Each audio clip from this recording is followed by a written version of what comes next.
ரிஷபராசி நேயர்களே, உங்களுக்கு இந்த மாசி மாதம் எப்படி இருக்கப் போகிறது என்று பார்ப்போம்.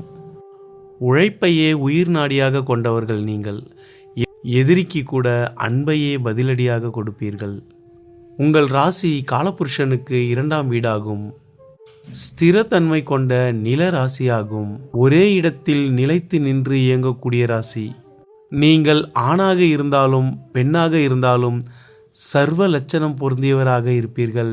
ரிஷப ராசியில் சந்திரன் உச்சம் என்பதால் உங்கள் வாழ்நாளில் உணவிற்கு பஞ்சம் என்பதே ஏற்படாது. உங்கள் ராசிக்கு 10ஆம் இடத்தில் இந்த மாதம் 5 கிரக கூட்டணி அமைய உள்ளது.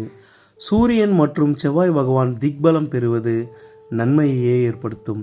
10ஆம் இடத்தை குரு பார்ப்பதால் தொழில் மற்றும் வேலையில் நல்ல முன்னேற்றம் மற்றும் சுமூகமான நிலைமை நிலவும். குரு பகவானானவர் உங்கள் ராசிக்கு 2ஆம் இடத்தில் சஞ்சாரம் செய்து கொண்டு வருகிறார். தனக்காரகன் 2ஆம் இடத்தில் இருக்கும் பொழுது குடும்பத்தில் மகிழ்ச்சியும் தனவரவும் அதிகரிக்க வேண்டும். ஆனால் குரு பகவானுக்கு மிதுன ராசி பகை வீடாகும். அதனால் நாம் எதிர்பார்த்த அளவு அவர் நற்பலன்களை கொடுக்கவில்லை என்பதே உண்மை. அது மட்டுமின்றி அவர் உங்கள் 8ஆம் இடத்திற்கும் ஆதிபத்தியம் பெற்றுள்ளதால் அவர் 2ஆம் இடத்திற்கான நற்பலன்களை செய்யவில்லை. மற்ற ராசிகளுக்கு அவர் 2ஆம் இடத்தில் சஞ்சரிக்கும் பொழுது செய்யும் நற்பலனை காட்டிலும் உங்களுக்கு மிகவும் குறைவான அளவே செய்துள்ளார்.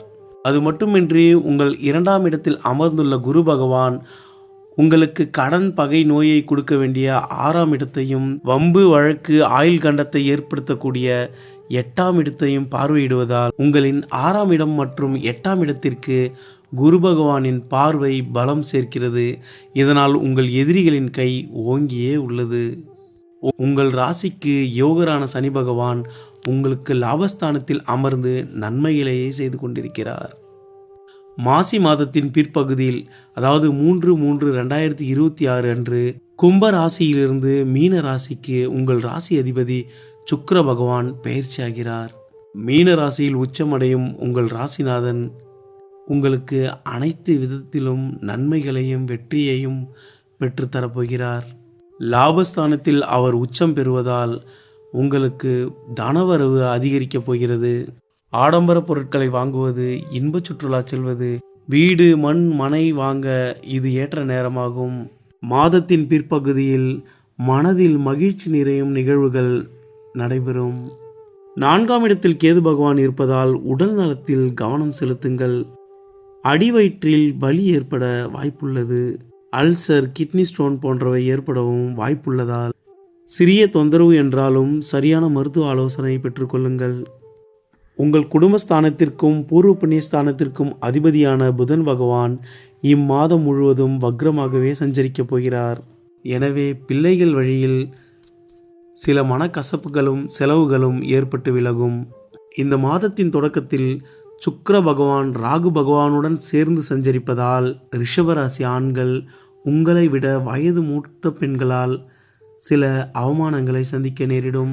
நீங்கள் வேலைக்கு செல்லும் இடத்திலோ அல்லது உடன் பணிபுரியும் பெண்களாலேயே இந்த பிரச்சனையானது ஏற்படும். இதனால் நீங்கள் வேலையை இழக்கக்கூட வாய்ப்புள்ளது. சுக்கிரனின் உச்ச பெயர்ச்சிக்கு பிறகு அனைத்தும் சீராகும். அனைத்திலும் வெற்றி காண்பீர்கள். இழந்தவை அனைத்தையும் மீட்டெடுப்பீர்கள். ஒட்டுமொத்தமாக இந்த மாதம் உங்களுக்கு லாபத்தை கொடுக்கக்கூடிய ஓர் நல்ல மாதமாகவே அமைகிறது. உடல் நலத்திலும் பெண்களிடத்தில் மட்டும் கவனமாக நடந்து கொள்ளுங்கள். பரிகாரமாக வெள்ளிக்கிழமைகளில் துர்க்கை அம்மன் அல்லது வடக்கு நோக்கி அமர்ந்த பெண் தெய்வத்திற்கு விளக்கேற்றி வழிபட்டு வாருங்கள். ராகுவால் ஏற்படும் எதிர்மறை விளைவுகள் குறையும். ரிஷபராசிக்காரர்கள் காதலிப்பதற்கும் திருமணத்திற்கும், கன்னிராசி, மகர ராசி, மிதுன ராசிக்காரர்கள் சிறந்த வாழ்க்கை துணையாக அமைவார்கள். சிம்ம ராசி மற்றும் தனுசு ராசியை தவிர்ப்பது நல்லது.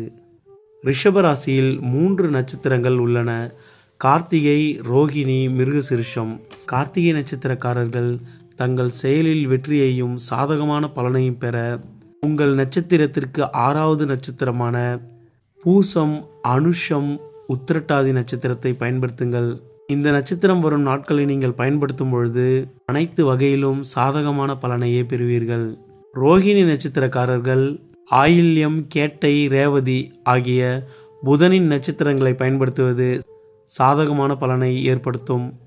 மிருகசிரிஷ நட்சத்திரக்காரர்கள் அஸ்வினி, மகம், மூலம் சாதகமான பலனை பெறுகிறார்கள். இந்த நட்சத்திரங்கள் உங்கள் சாதகத்தாரையாகும்.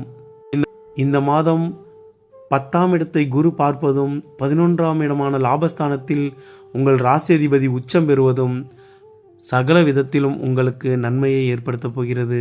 லாபங்களும் அதிகரிக்கும். ரிஷப ராசிக்காரர்களே, இறைவனின் துணை என்றும் உங்களுக்கு இருக்கட்டும். நன்றி.